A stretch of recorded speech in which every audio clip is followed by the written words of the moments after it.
श्रद्धालुओं, जय श्री कृष्णा, जय श्री राम, जय श्री राधे राधे, जय श्री महाकाल। कुंती माता पांडवों की उत्पत्ति की कथा भगवान श्री कृष्ण को श्रवण कराती है। श्रवण कीजिएगा। अब आप हमारे गर्भ से पैदा हुए धर्मराज का भी वृतांत सुनिए। जब हमारे पति राज्याधिकारी बने तब पृथ्वी के सभी राजाओं ने आकर उन्हें कर दिया था। बहुत दिनों तक हमारे पति ने चंद्रमा के समान शीतल शांत सुखद राज्य शासन किया। एक दिन भीष्म ने कहा कि हमारी इच्छा है कि हम देशाटन करें। भीष्म ने हंसकर उनकी इच्छा का स्वागत किया। भीष्म की आज्ञा पाकर मुझे और माद्री को साथ लेकर महाराज ने प्रस्थान किया। उन्होंने पूर्व दक्षिण पश्चिम के राजाओं को जीत करके उनसे दंड लिया। जीत में जो भी बहुमूल्य वस्तुएं मिली वे सब हमारे पति ने धृतराष्ट्र को दे दी। इसके बाद वे उत्तर दिशा के राजाओं को जीतने के लिए चल दिए। वहाँ के भी अनेकों राजाओं को जीता और दंड लेकर अपनी ओर से उन्हें स्वतंत्र कर दिया। आगे जाकर वैशंपायन के दर्शन किए।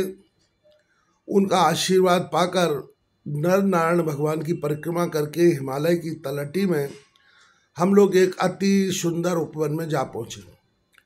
वहाँ पर मंदार, पारिजात, पटान, पलाश, चंपक, अशोक आदि के अनेकों ही झुंड के झुंड वृक्ष लगे थे। उनके बीच बीच में गेंदा, गुलाब, जूही, जाही, चंपा, चमेली, मोगरा आदि के पुष्पों के गुच्छे लगे हुए थे, जिसकी सौरभता से दिशाओं में सुगंधी फैली हुई थी। उसी उपवन के मध्य में एक अति सुंदर तालाब था, जिसके चारों ओर अति मनोहर 4 घाट बने थे। उसके बीच में कलहार, शत, पत्र आदि अनेक प्रकार के कमल खिले थे। उन पर मधुमत मधुर गुनगुन गुंजार करके अपूर्व शोभा की वृद्धि कर रहे थे। उसी सरोवर के समीप एक महर्षि सपत्नीक तपस्या कर रहे थे। काम विवश होकर महर्षि ने दिन में अपनी स्त्री से रतिदान मांगा। ऋषि पत्नी ने कहा कि महाराज, मैं मृगी बन जाती हूँ और आप मृग बनकर मेरे साथ संभोग कर लें, क्योंकि दिन में संभोग करना मनुष्य मात्र के लिए वर्जित है। यह कहकर उस पतिव्रता ने तुरंत पति की इच्छा पूरी करने के लिए मृगी का रूप धारण किया और ऋषि ने भी अपना रूप मृग बना लिया। कुंती ने आगे कहना प्रारंभ किया कि जिस समय वह ऋषि मृग बनकर अपनी स्त्री के साथ रमण कर रहे थे कि मेरे पति ने उन्हें मृग समझकर बाण से मार दिया।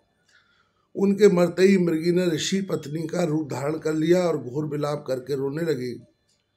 उसने दुखीन होकर यह शाप दिया कि जिस तरह संभोग करते हुए तूने मेरे पति को मारा है, उसी तरह तुम भी स्त्री संभोग करते ही तुरंत मर जाएगा। राजा इस शाप से दुखित होकर अपने निवास स्थान पर वापस आ गए और उन्होंने यह शाप का कारण तुरंत ही मुझे बता दिया था। उसी क्षण आगे जाने का कार्यक्रम समाप्त करके हम सब हस्तिनापुर वापस चले आए। राजा शाप से सदैव चिंतित रहते थे। कुछ ही समय बाद महाराज राज्यभार धृतराष्ट्र को सौंपकर हम दोनों स्त्रियों को साथ लेकर चंद्रभाग नामक पर्वत पर तपस्या करने के लिए चले गए। वहाँ एक पर्णकुटी बनाकर रहने लगे। उनका सारा समय बड़े नियम संयम पूर्वक ब्रह्मा के निधि ध्यान में व्यतीत होता था। वे प्रातः सूर्योदय के 4 घड़ी पहले शौचादि से निवृत्त होकर पैश्वर में स्नान करके ऋषियों से श्रुति पुराण की कथा सुनते थे। सूर्यास्त के बाद वे कभी भोजन नहीं करते थे। वे बहुत ही थोड़ा खाते और बहुत कम बोलते थे। इस प्रकार उन्होंने बहुत वर्षों तक तप किया। एक दिन वे सायंकाल मेरे पास आए। उन्हें उदास देखकर मैंने उसका कारण पूछा तो उन्होंने कहा, प्रिय, मुझे निसंतान होने का बड़ा दुख है। ऋषि पत्नी के शाप के कारण मैं संतानार्थ स्त्री संभोग करने में असमर्थ हूँ। उन्हें धीरज देकर मैंने कहा कि मैं देवाकर्षण मंत्र जानती हूँ। यह सुनकर उन्हें बड़ा संतोष हुआ और कहने लगे कि हे पतिव्रते, मुझे सुख देने के लिए तुम एक पुत्र पैदा करो। मैंने उन्हें प्रणाम करते हुए कहा कि हे देव, परपति का संस्पर्श करना स्त्री धर्म के विरुद्ध है, अतः मैं आपकी यह आज्ञा पालन कैसे करूं?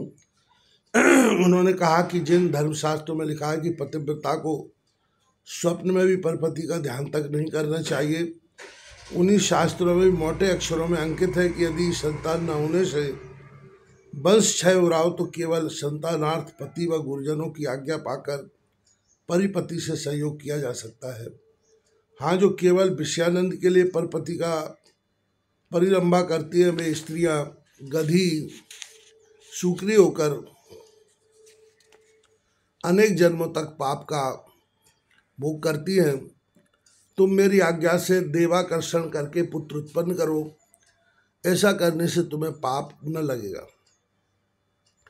कुंती ने कहा, हे यादव, मैंने आज्ञा स्वीकार करके धर्म का आकर्षण किया। मंत्र से उत्प्रेरित होकर तुरंत ही धर्मदेव मेरे आज सामने आ उपस्थित हुए। उनके सहयोग से मेरे गर्भ से युधिष्ठिर का जन्म हुआ। चंद्रभाग पर्वत के ऊपर पर्णकुटी में जिस समय मेरे गर्भ में युधिष्ठिर का जन्म हुआ, उस समय देवताओं ने पुष्पों की अपार वर्षा की तथा मृदंग, भेरी और दुंदुभी आदि बाजे बजाकर असीम हर्ष का प्रदर्शन किया और आकाशवाणी से यह घोषणा की थी कि हे कुंती, यह तेरा बालक अखिल भूमंडल सम्राट बनेगा। यह धर्मराज के समान शासक, बलि के समान दानी, नारद के सदृश तत्वदर्शी होगा। इतना ही नहीं बल्कि प्रहलाद के तुल्य भगवान का अनन्य भक्तवा इंद्रिय की भांति ऐश्वर्यवान और बलशाली भी होगा। इसके शासनकाल में अनाचार और भ्रष्टाचार का नाम तक न होगा। इसको प्रजा को वही सुख शांति मिलेगी जो बड़े बड़े सम्राट और तपस्वियों को भी दुर्लभ है। विश्व में इसका कोई भी शत्रु न हुआ। ऐसा कहकर देवतागण अपने अपने लोक को चले गए। उस देववाणी को सुनकर हम दोनों पति पत्नियों को अपार सुख मिला।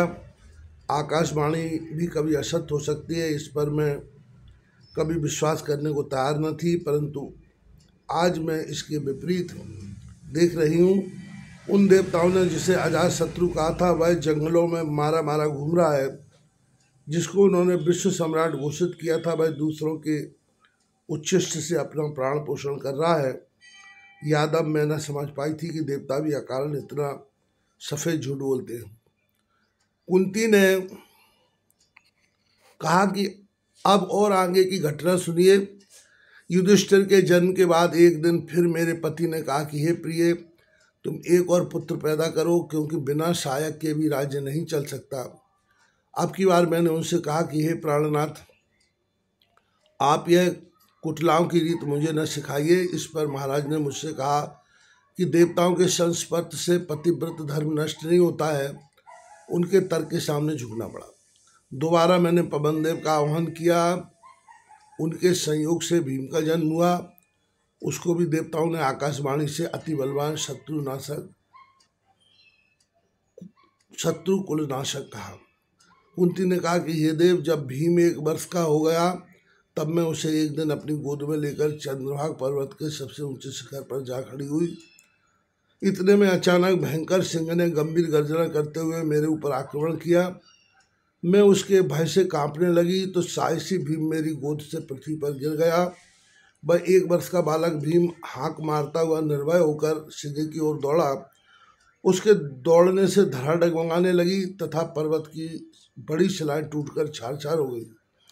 सैकड़ों वृक्ष उसके शरीर की वायु लगने से तड़ातड़ टूटकर पृथ्वी पर गिरने लगे और वह सिंह भीम के डर से मलमूत्र त्यागता हुआ जान बचाकर भाग गया। श्री कृष्ण जी ने अपनी आत्मकथा वर्णन करते हुए कुंती ने आगे कहा कि जब भीम की आयु 1 वर्ष से कुछ अधिक हो गई तब राजा ने फिर मुझको कहा कि हे बराने, अब तुम एक तीसरा पुत्र पैदा करके मझले का नाम भी सार्थक करो। मैंने उनकी आज्ञा को अवधारण करके इंद्र का आकर्षण किया।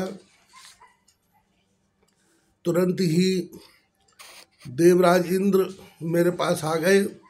इंद्र के नियोग से पार्थ का जन्म हुआ। इस अवसर पर देवताओं ने कल्प वृक्षों के पृथ्वी की वर्षा की तथा उर्वशी, मेनका, रंभा, अप्सराओं ने नृत्य कला का प्रदर्शन किया।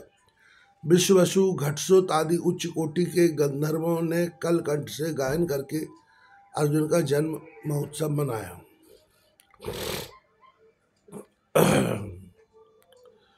कुंती ने कहा कि जब मेरे गर्भ से युधिष्ठिर, भीम और अर्जुन का जन्म हो गया तब माद्री को कुछ अपने जीवन पर गिलानी हुई।